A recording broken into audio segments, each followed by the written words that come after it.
Bienvenue à tous. Les finances publiques de la RDC, on en parle aujourd'hui, après effectivement l'émission d'avant-hier qui a suscité beaucoup de débats par rapport à la gestion de provinces et des ETD, c'est-à-dire les entités territoriales décentralisées. Nous allons apporter aujourd'hui des précisions de par l'invité qui est aujourd'hui un grand commis de l'État et qui est aujourd'hui le patron, effectivement, de la brigade de ces inspecteurs qui couvrent l'ensemble des provinces et surtout des entités territoriales. En la personne de M. Christophe Bita-Simois, bienvenue. Merci beaucoup. Vous êtes chef de brigade de province. En présentation simple, vous avez été secrétaire général au ministère des Finances, au ministère des Industries, ancien directeur financier à la RENAPI, ancien PCA à la Régie des eaux, directeur technique à la COHYDRO. Aujourd'hui, vous êtes chef de brigade à l'IGF de province et entités décentralisées. Ça montre que vous avez, dans votre parcours, l'exercice des finances publiques dans les règles de l'art. C'est un peu ça votre profil. Comment d'abord on accède à l'IGF aujourd'hui? Comment on devient inspecteur de l'IGF?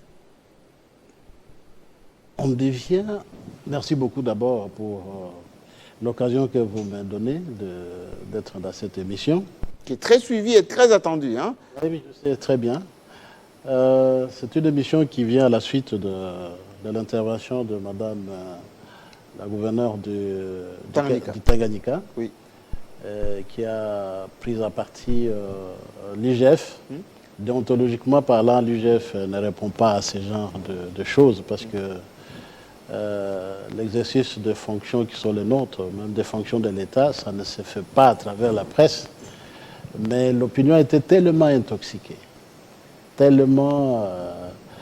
a été tellement alertée que la hiérarchie a jugé bon quand même de m'envoyer pour faire quelques mises au point sur certaines questions. Bien sûr, je ne veux pas aller dans une polémique systématique avec tout ce que Madame le gouverneur a dit, mais je m'attellerai juste à donner quelques précisions sur certains faits.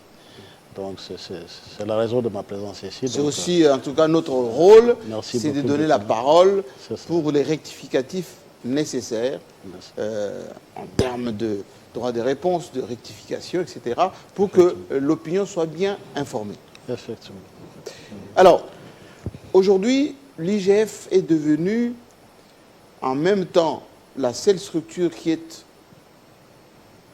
adulée et félicitée par le peuple congolais de par son travail, mais aussi redoutée. On vous redoute, vous, IGF. On dit de vous que vous êtes devenus des empêcheurs de tourner en rond. Vous êtes devenus les maîtres fouettards, le père fouettard des gestionnaires des entreprises publiques, des gouverneurs de province, de tous ceux qui touchent aux finances publiques. Parfois sans raison, vous allez au-delà même de ce que la loi vous autorise. Info ou intox?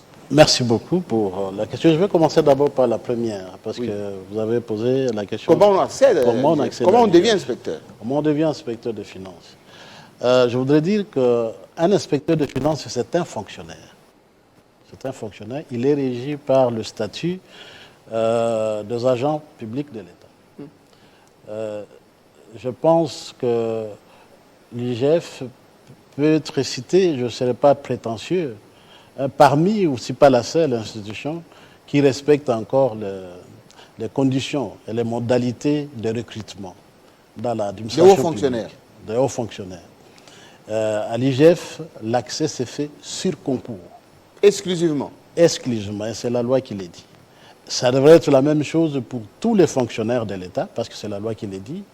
Mais on assiste à beaucoup de dérapages au niveau de la fonction publique. Parfois, on y accède par recrutement direct, par prend les fonctionnaires parfois, n'importe comment. Des fonctions politiques parfois. L'IGF est demeuré, si pas la seule, mais parmi les administrations qui ont respecté ce principe jusqu'à aujourd'hui. Moi-même, j'ai été recruté en 1988. 88. J'ai commencé en janvier 89. Et j'étais encore à l'université, moi. C'est ça, voilà justement. Et donc, dernièrement, en 2001, en 2020 et en 2021, on vient de recruter encore plus d'une centaine d'inspecteurs de finances. Et vous avez totalisé 36 ans, hein, il n'y a pas longtemps, oui, l'IGF. Effectivement. Donc, ça, c'est l'IGF sous la formule inspection générale.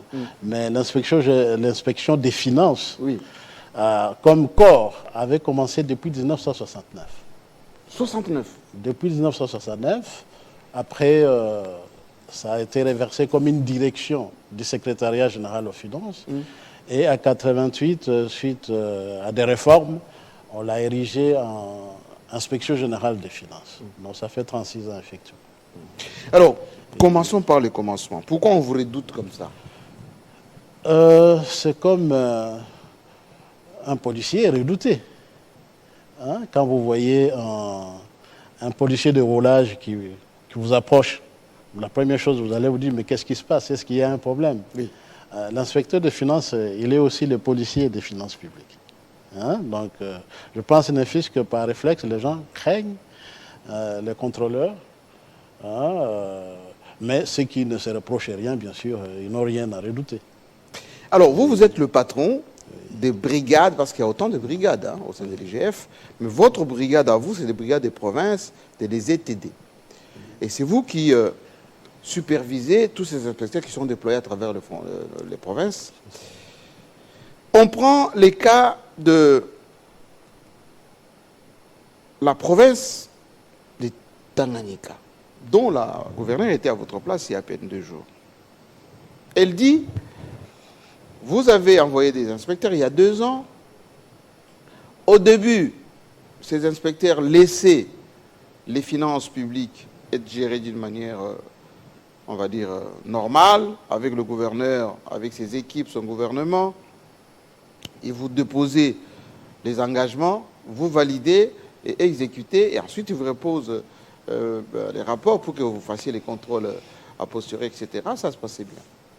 Mais depuis quelques temps, parce qu'un an presque, c'est l'inverse.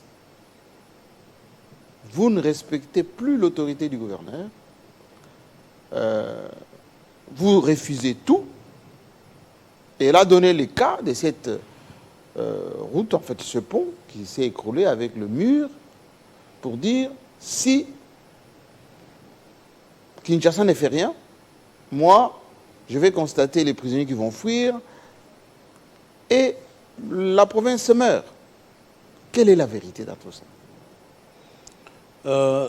D'abord, lorsque on dit que les inspecteurs des finances ont changé de méthode, je ne suis pas sûr, parce que ça fait effectivement 2 ans qu'on est dans la province du Tanganyika, pas la seule, hein, on est au Lualaba, on est au Katanga, on était au Kasaï, et ainsi de suite, et consorts. Donc, ce n'est pas une seule province, on est partout.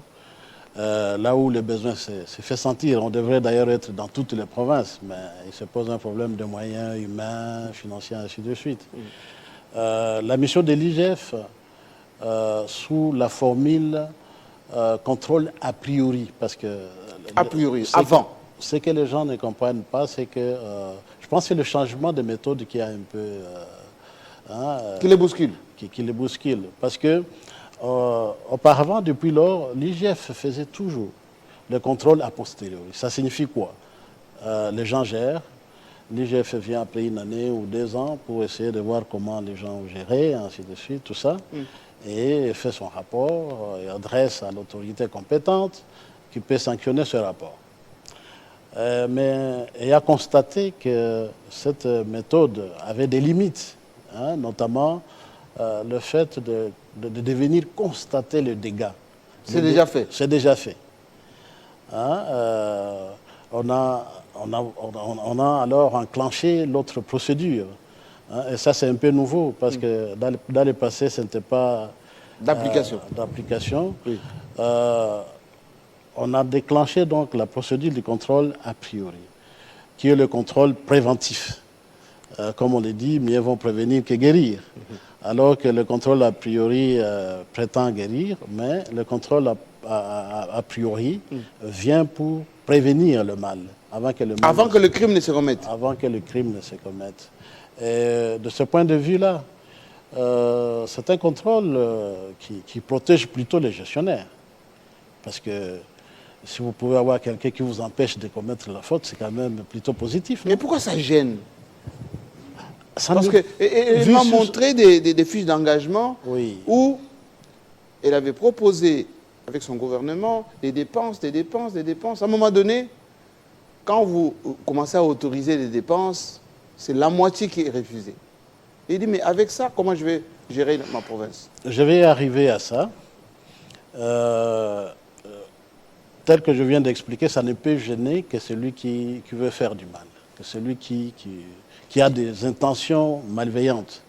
Mais sinon, dans la plupart d'autres cas, on n'enregistre pas de problème. Les gestionnaires, plutôt, considèrent que c'est positif, demandent des conseils et suivent les conseils de l'IGF. Et ça marche, il n'y a pas de problème. Mais ce qui s'agite souvent, c'est les problèmes se trouvent, je pense, à deux niveaux. Le premier niveau, d'abord, c'est la conception de l'autorité, du pouvoir. Et le deuxième niveau, c'est un problème, je pense, de manque d'humilité. Manque d'humilité. D'humilité, oui. Le premier problème de la conception du pouvoir, il y a ceux qui considèrent que lorsqu'ils accèdent à une parcelle de pouvoir, ils doivent faire ce qu'ils veulent. Ils ont carte blanche. Ils ont carte blanche et qu'ils sont même au-dessus de la loi. Vous voyez ça? Alors que les choses publiques sont régies par... les finances publiques particulièrement sont encadrées par la loi. Les choses de l'État, généralement, sont encadrées par des lois et des règlements.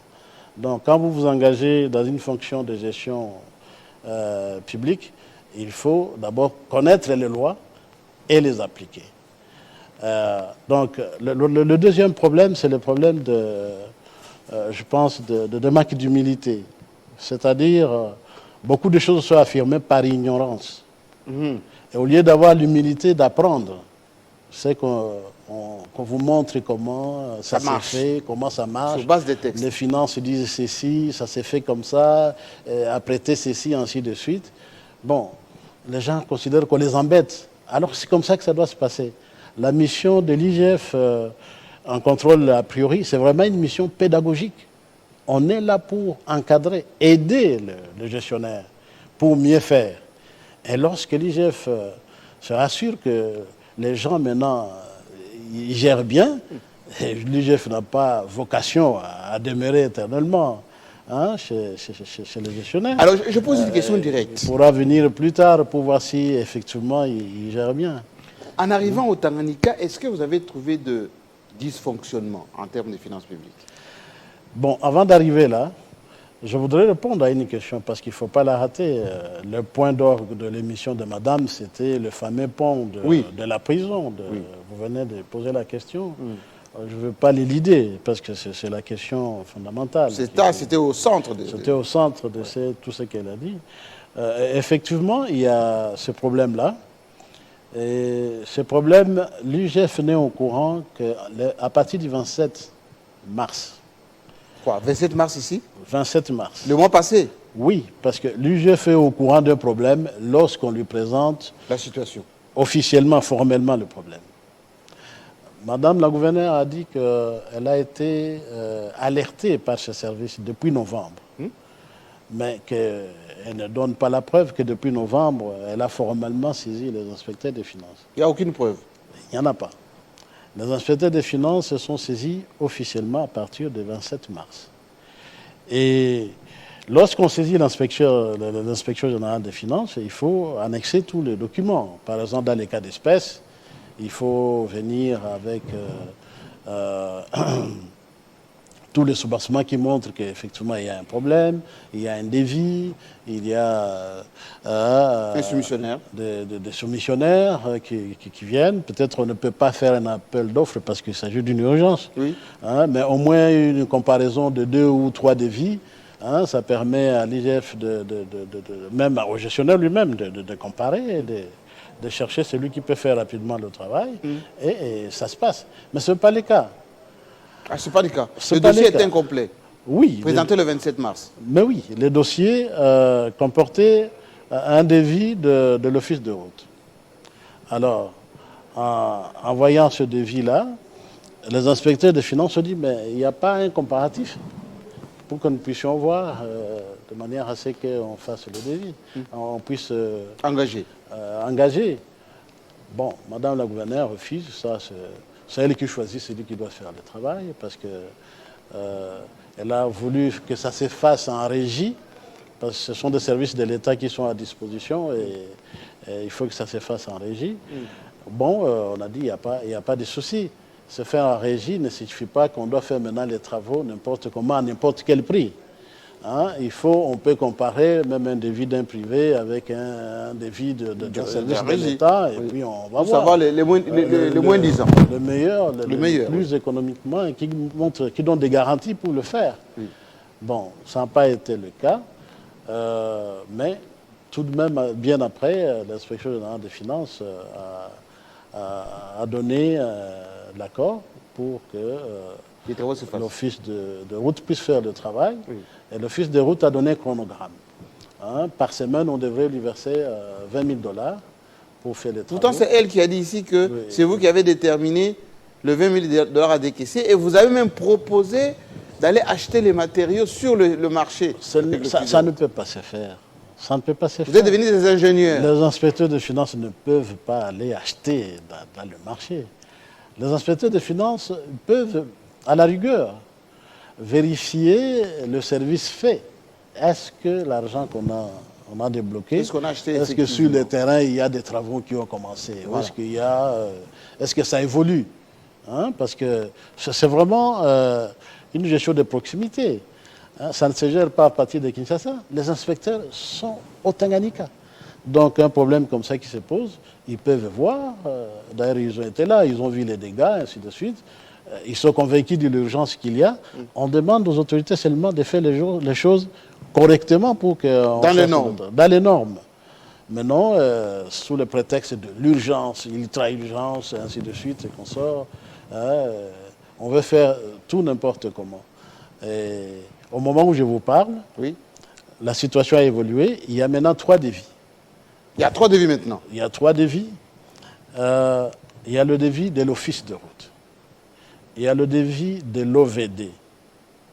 Il y a le devis de la division provinciale des ITP, donc infrastructures, travaux publics et comme ça. Oui. Lorsque vous comparez ces 3 devis, qui viennent pratiquement de services du même secteur, hein, tous ce sont des ingénieurs, sont des spécialistes dans cette histoire. Est-ce que ça arrive au niveau de 5 000 $ dont elle a parlé? Et tous, ils font des travaux, hein, soit utilisés par le gouvernement provincial pour faire des travaux. Je pense que vous avez parlé que la division des ITP là a construit le marché, tout ça. Il faut ce genre de travaux aussi. Alors, lorsqu'un inspecteur de finances se trouve devant ces 3 devis, on m'en a envoyé quelques copies. Le devis de l'office de route s'élève à 514 000 $. Pas 800. Non, pour faire le mur de soutènement et les autres travaux d'assainissement du lieu. À ce moment-là, le pont n'était pas encore endommagé. Oui. Bon, les 800, elle extrapole ça. Il n'y a pas encore un devis officiellement transmis par... Elle extrapole que ça sera 800. Alors, l'OVD fait un devis qui s'élève à peu près 200 000, parce que 197 000 quelque chose, mais ce devis se limite aussi toujours au mur de soutènement sans le pont. Il y a un 3e devis de la division des ITP qui, lui, comprend et le mur de soutènement, tous les travaux qu'il y a à faire là-bas, y compris les ponts, mais à 368 000 $. 368 000 $. Mais c'est acceptable. C'est moins de 500 000. Maintenant, quand un inspecteur de finances est devant, il faut analyser ce genre de défi. Et vous dit que, bon, le défi qui semble être plus profitable pour l'État, c'est ce défi ici. Avec le pont en même temps. Avec le pont en même temps, et le moins cher encore. Donc, Si l'office de route omet les ponts, certainement le devis sera au-delà. Oui, 101 millions. Oui, bon. La gouverneure a déjà, donc il y a suspicion. Elle a déjà fixé son montant. Il y a suspicion du côté. Voilà, elle a déjà fixé son montant. Oui. L'OVD ira peut-être seulement. Mais voilà une institution de la province, spécialisée aussi comme les deux autres, qui dit que nous pouvons faire ce travail avec 368 000.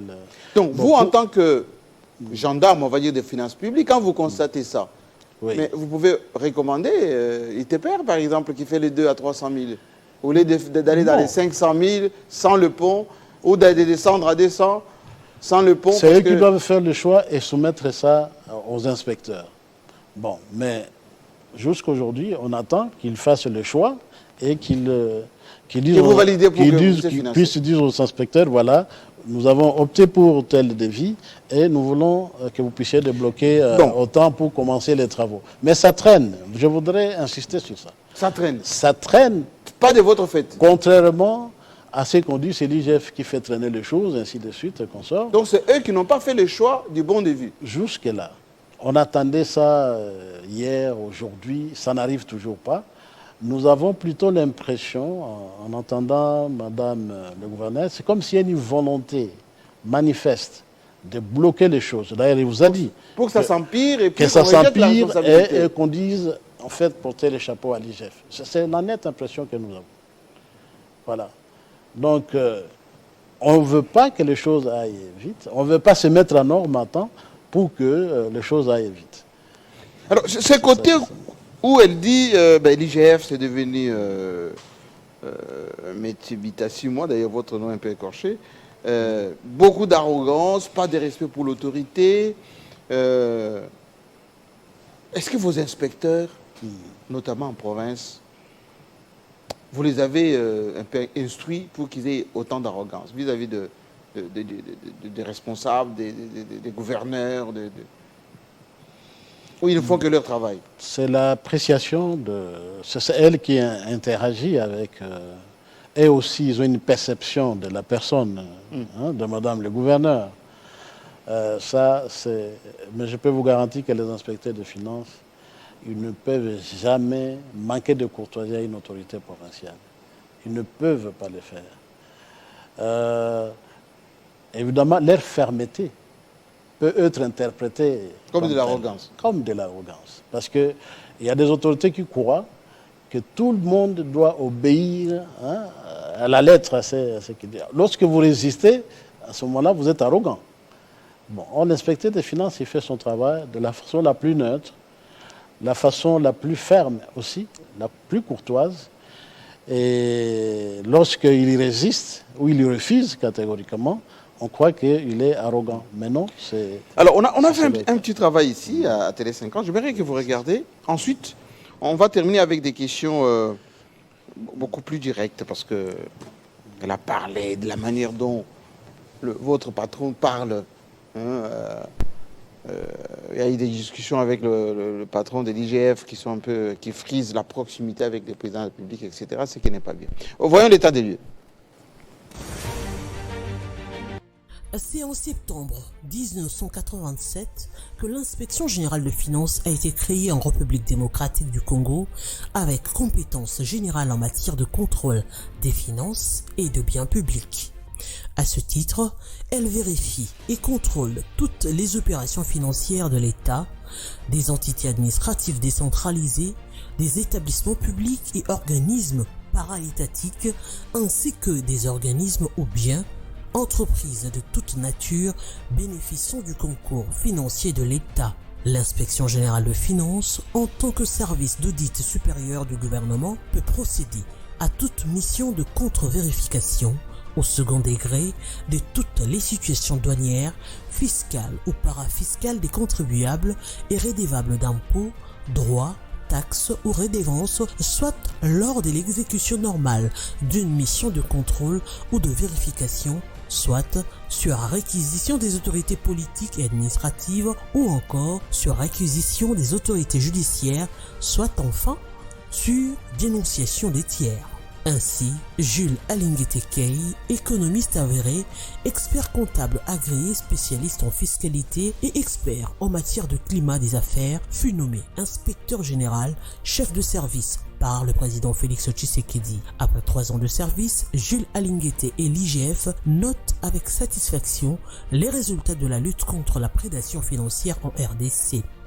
Dans son actif, on note plusieurs acquis, notamment la véritable patrouille financière, l'instauration de la peur du gendarme, la mise sur orbite de la bonne gouvernance, la lutte contre la corruption initiée par le président de la République, mais aussi des réformes louables. À ce jour, l'IGF est passé de 4 brigades en 2020 à 12 brigades spécialisées et la rigueur budgétaire s'est imposée au pays.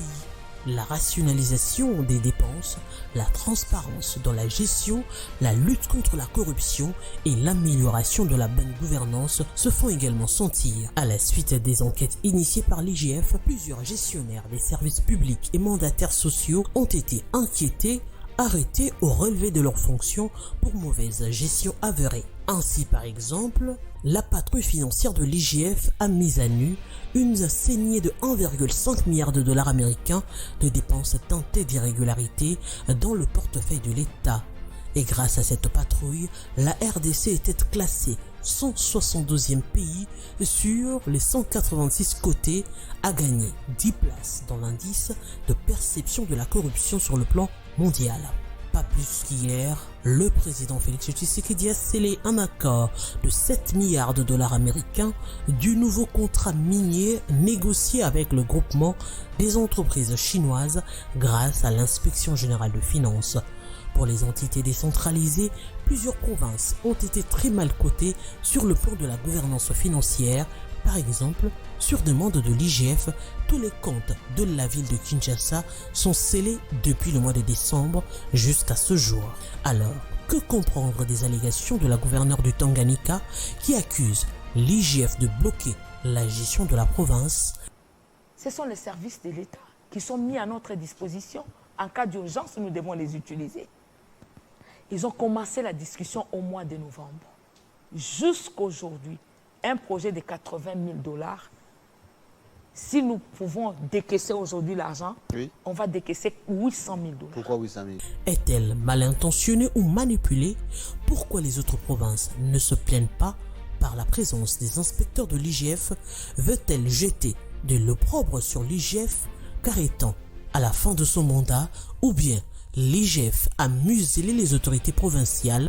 C'est à ces questions que va répondre Christophe Bissimois, chef de brigade des provinces et entités décentralisées. Jean-Marie Kassamba, l'invité est à vous. Et on était déjà en train de parler ensemble.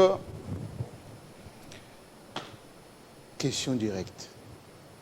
Vous savez que beaucoup de gouverneurs, beaucoup de mandataires, beaucoup des administrateurs du territoire vous suivent en ce moment.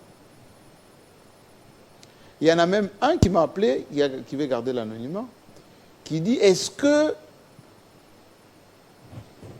ils vont assouplir cette patrouille financière en attendant la mise en place du nouveau gouvernement, ou c'est un acharnement contre nous qui sommes sortants, En fait, le patron a respecté la province.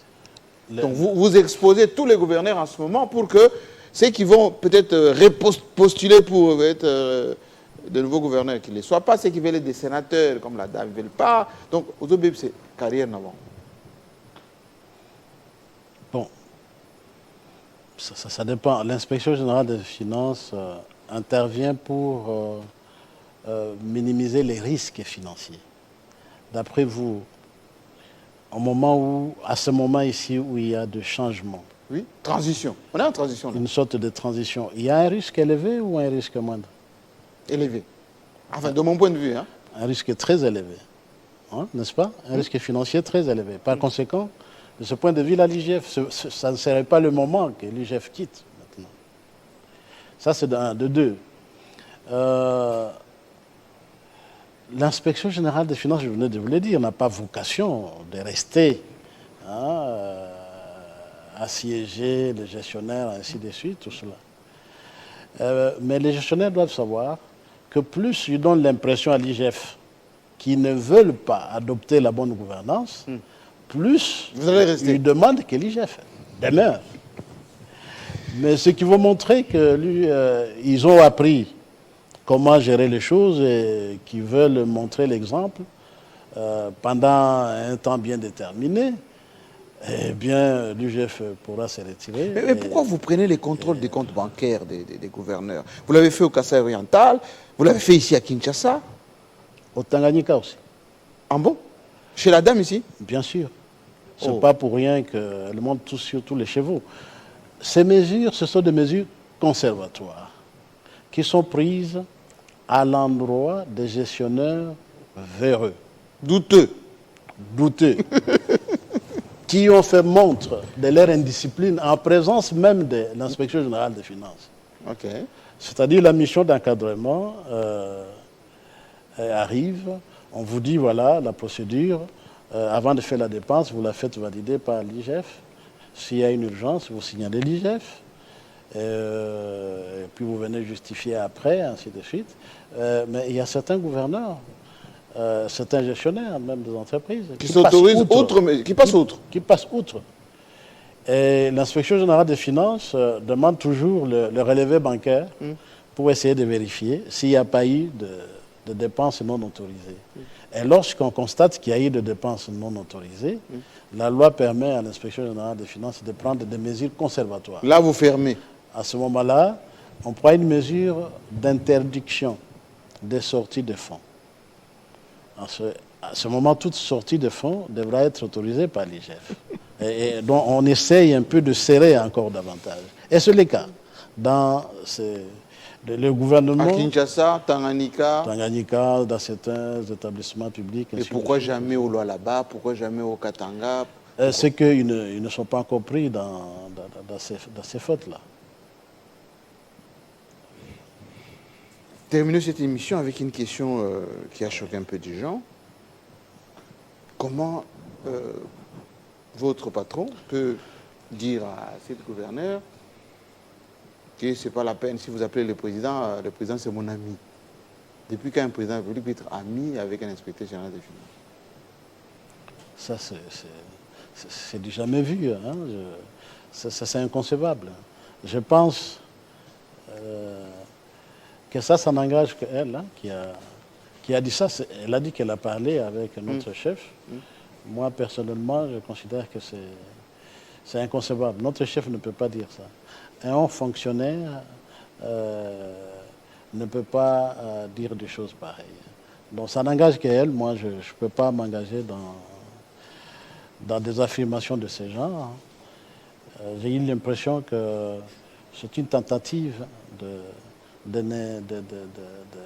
d'exposer notre chef vis-à-vis du chef de l'État. Je considère que ce n'est pas un bon jeu, quoi.